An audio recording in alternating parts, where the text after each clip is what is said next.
Hey everyone, Nexia here. Just a quick note about the story. It's a little gross, so if you are planning to stick around, you have been warned, and I hope you enjoy.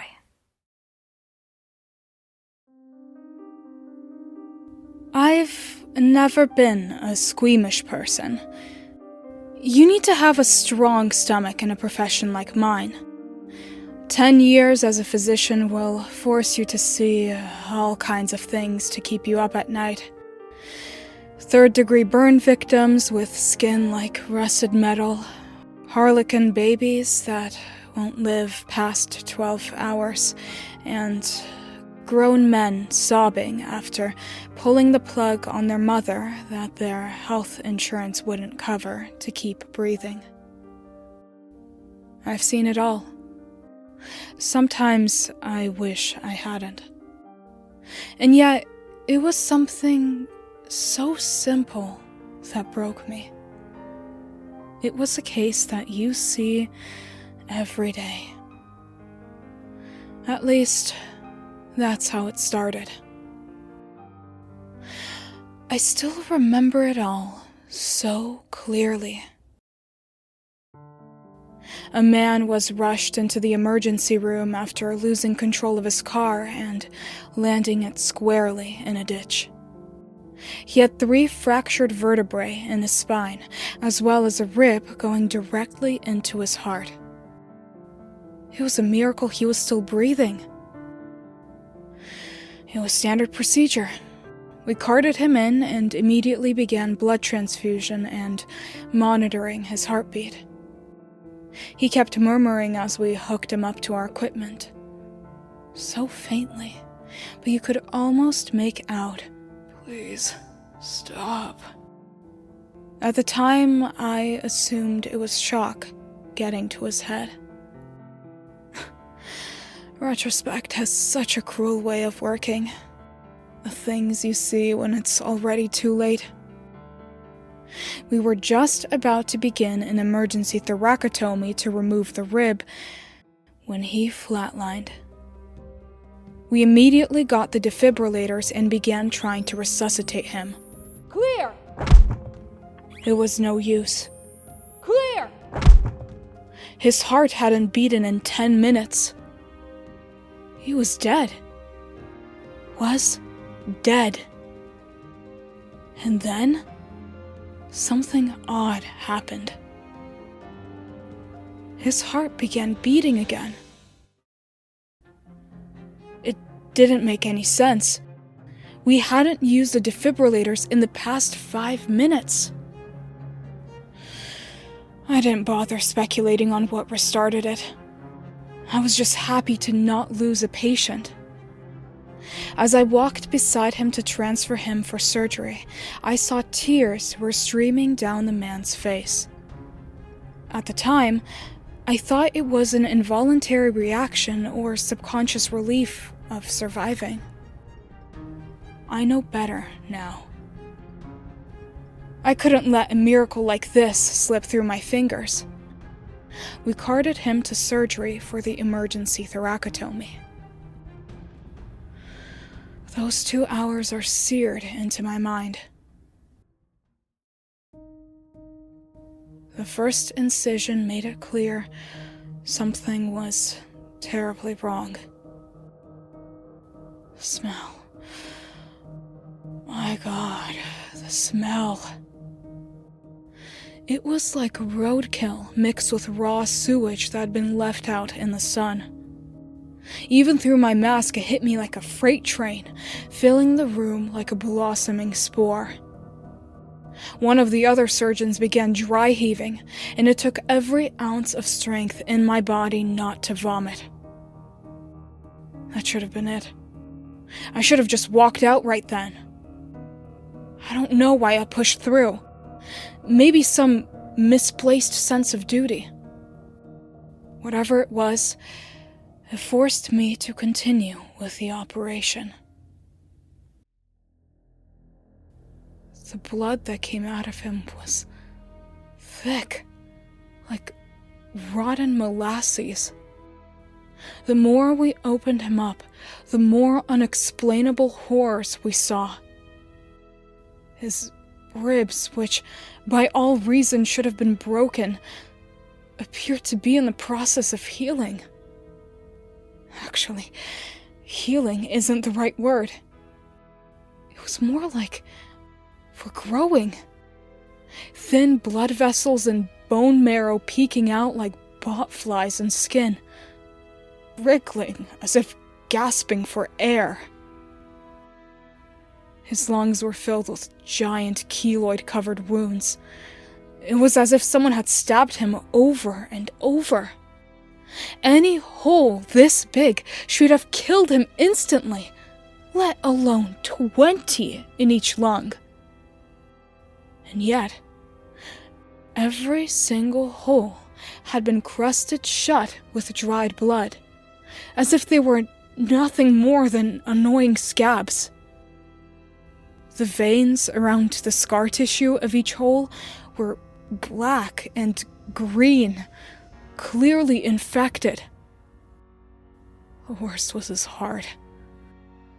Jesus, his heart. It was brown, rotten blood and mucus seeping through it like water through a towel. There were tendrils of tissue growing from the base of it around the broken rib, like the roots of a tree. It was as if the body had healed around it. Each tendril was throbbing, slowly burrowing into the bone, anchoring it in place. A silence fell over the room for what felt like hours, but it was probably only a minute or so. What the fuck am I looking at? The other surgeon's voice was shaking. I'd never heard him so scared before. Necrosis? That is not necrosis. I've seen necrosis. It doesn't turn your blood into fucking syrup. The smell and the tissue, as well as the discoloration, indicates necrosed tissue and sepsis. We'll treat the sepsis and remove the dead tissue after we remove the obstruction. Necrosis from what? The rib has only been in there a few hours. There wasn't enough time for any of that tissue to die, let alone rot. Besides, look at his heart. He shouldn't even be breathing. We can speculate later, but right now, our priorities are keeping this man alive. Scalpel? He handed me the scalpel, and I slowly began cutting the tendrils that latched onto the bone. With every incision, a small hiss would emanate, screaming like a dying animal. It took hours, but we finally got the rib removed, along with some of the necrosed tissue. There was no way to get all of it out at once. There was no way to get it all out at all, actually. How are you supposed to remove 2 lungs and an entire heart and expect someone to live long enough to perform a transplant? The best we could do was hook him up on some incredibly strong antibiotics and pray that worked until we came up with further treatment. That treatment never came. 2 nights after I sewed him shut, the man jumped out the window of his room. He was on the 11th floor, or, in other words, roughly 110 feet above the ground. I wish I had stayed behind when we all ran to the parking lot that day. His body was a writhing, reddish-brown mess. Screams of what sounded like at least a dozen men emanating from the air, piercing the ears of everyone near it. His ribs stretched like millipede legs, scratching at the cement of the parking lot, trying desperately to get traction. His spine flailed like an unmanned watering hose. The worst part was the face. His head had been partially crushed from the impact, but his upper face was still mostly intact. His eye, ever so slightly pushed out of the socket, looked at me, begging, pleading, praying to be put out of its misery. There was something else in there. Hate. Red-hot, boiling hatred for me. Me. My God. The way it looked at me.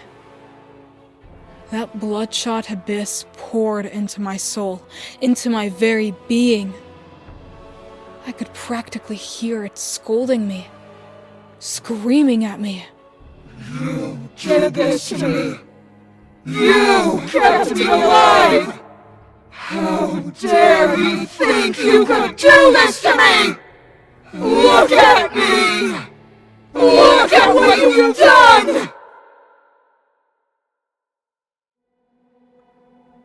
I didn't even realize I was screaming till the police came.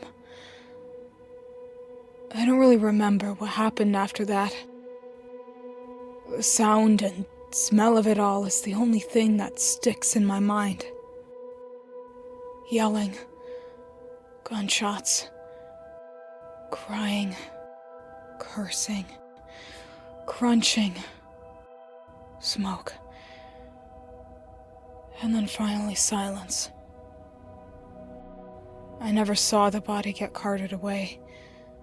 I couldn't bear to look at it again.